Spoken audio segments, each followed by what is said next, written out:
you friends. Hope you all are doing well. Please watch all my videos and subscribe my channel so that it will be a great blessing in your life. Friends, today I am going to talk to you about a very strong verse in the Bible. It says, "Let him who boasts boast in the Lord." Yes, friends, as humans, as per human standards, what are we? What can we boast about? Everything God has made us. God is the source of all good things in our life. So, what is a boast in our life? Can we boast about the material things? Can we boast about our finances? Can we boast about our beauty? Can we boast about our wisdom? This particular message that I am going to talk to you about today is going to touch your lives. So please stick with me till the end of this video. And also, please, I want more and more people to subscribe to my channel, and I know that you will be greatly blessed because God is working miraculously in the lives of all those who are listening to these messages and who are connecting with me on a daily basis. Friends, we are going to the Bible, 1 Corinthians chapter 1, verse 18 says, "For the message of the cross is foolishness to those who are perishing. But to us who are being saved, it is the power of God." Friends, do you want to experience the power of God in your lives? Yes, then you have to say yes to God's word. So you have to dedicate your time to a prayerful life. You have to spend time with God and your life will change. God will take complete control of your life today. So please do not delay because we do not know what tomorrow holds for us.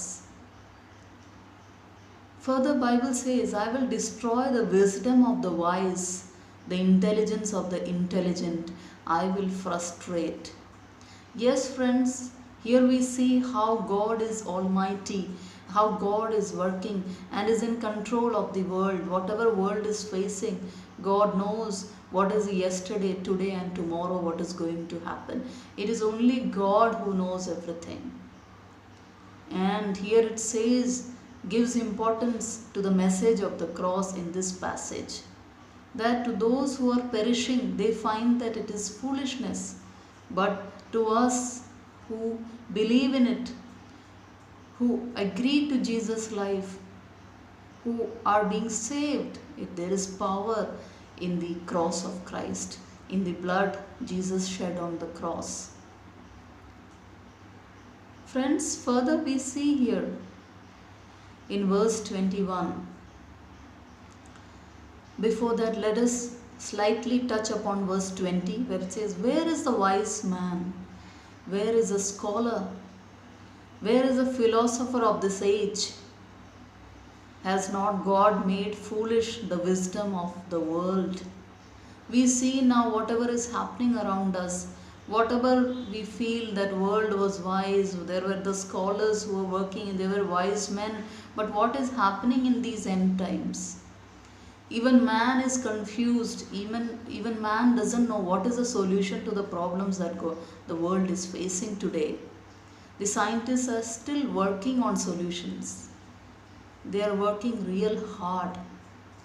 Even the new technology is not able to give solutions to many problems the world is facing today.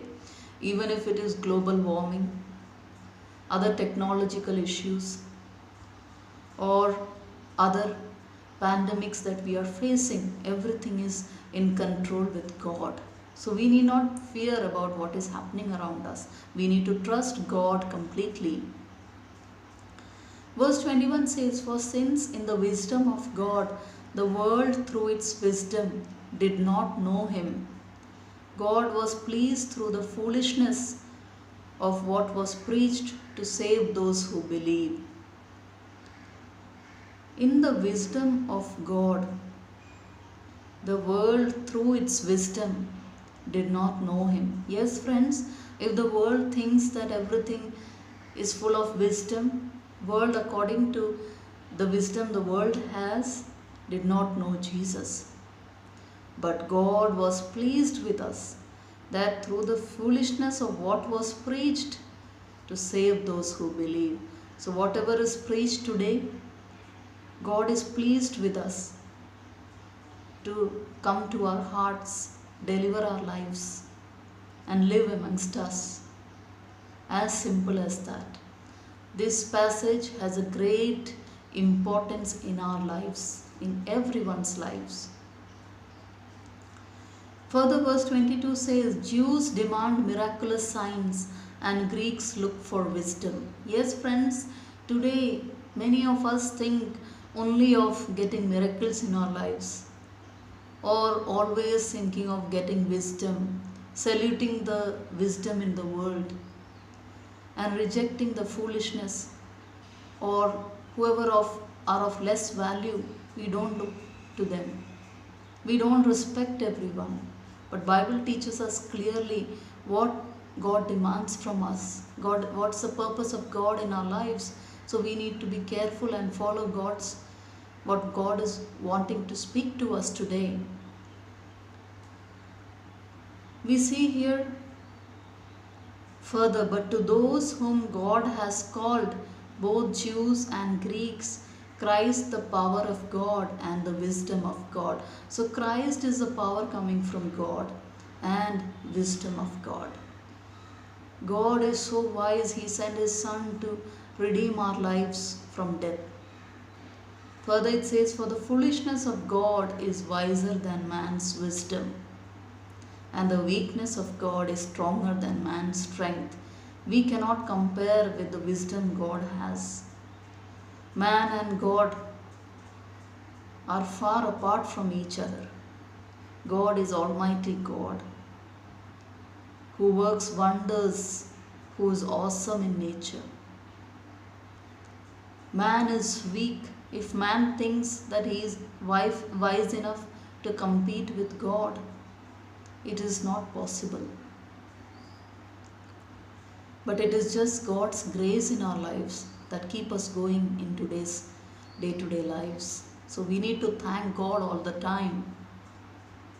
Here it says, weakness of God is stronger than man's strength. Here it completely compares strength and weakness of God and man. Further it says, brothers, think of what you were when you were called. Not many of you were wise by human standards. Not many were influential. Not many were of noble birth. Yes, friends, when God called us, when God entered our lives, we didn't know the Bible message. We were infants or babies in our faith. We have learned slowly, step by step. When we came closer to God, He reveals Himself to us. That's why here it says, we were not so wise as per human standards, nor we could influence anyone, nor we were of noble birth. But now we are a child of God. Verse 27 says, but God chose the foolish things of the world to shame the wise. Yes, friends, this is the most important part of this passage. God is choosing the foolish things of the world to shame the wise. Because of the choosing of God, even the foolish person becomes wise. God chose the weak things of the world to shame the strong. So friends, what happens when God touches our lives? He chooses weak people like us, like you and me, to shame the strong people. He chose the lowly things of this world and the despised things and the things that are not.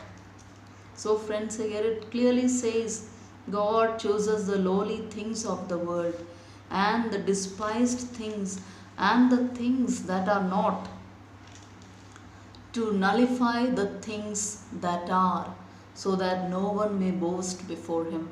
I really love this verse because this brings hope in our lives. If we think that we are weak, if we think that we are so foolish, we are so careless, if we think that we don't have the strength to do anything, if we are falling back, if we are depressed today, we can cheer up today because of this verse.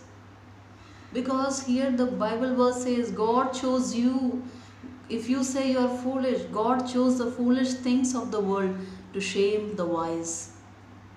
God chose the weak things of the world to shame the strong. Because of you, God is choosing a weak person like you and me to shame the strong. And He chose the lowly things of the world. He chooses the lowly things and the despised things, things that no one wants, things that people have kicked out. Humans don't want to connect with the poor, with the weak, with the lowly things, but God always accepts the ones who are weak and who are despised, who are lowly in this world. And the things that are not, when there is nothingness, there is what God works. God works in our nothingness. And He nullifies the things that are. Yes, friends, if you believe today, God is able to do this in your life. And further it says, so that no one may boast before Him. We cannot boast in front of God, because whatever we are, it is coming from God. It is because of His power that is working in our lives. It is His grace, and He is the source of our richness. He is the source of our joy. Further it says, it is because of Him that you are in Christ Jesus, who has become for us wisdom from God. Yes, it is only because God wants us to come to Christ Jesus. That is why He has chosen us. And Jesus is the wisdom from God. Jesus is our righteousness today. He is our holiness. And He is our redemption. So it says, therefore, as it is written, let him who boasts, boast in the Lord. Friends, what is there in man to boast about? Let us ponder upon these words, let us meditate, and let us pray. Our Lord Jesus, we thank You for this little time for meditation. Lord Jesus, using this passage, You have spoken to us. Thank You for Your message. Lord, help it touch the listeners' hearts. Wherever there is deliverance required, whoever are feeling weak, whoever are feeling lowly in their hearts, touch them right now and deliver everyone. Fill everyone with the power of the Holy Spirit. Deliver everyone and give a blessed future in these trying times. You be with each one of us. Live amongst us. Walk amongst us. Take complete control of the situations we are facing. Bless all our leaders. Bless our country. Bless our nations. And give deliverance in all the situations that we are facing today. In Jesus' mighty name we pray. Amen and amen. So friends, may God bless each one of you through these verses. God bless.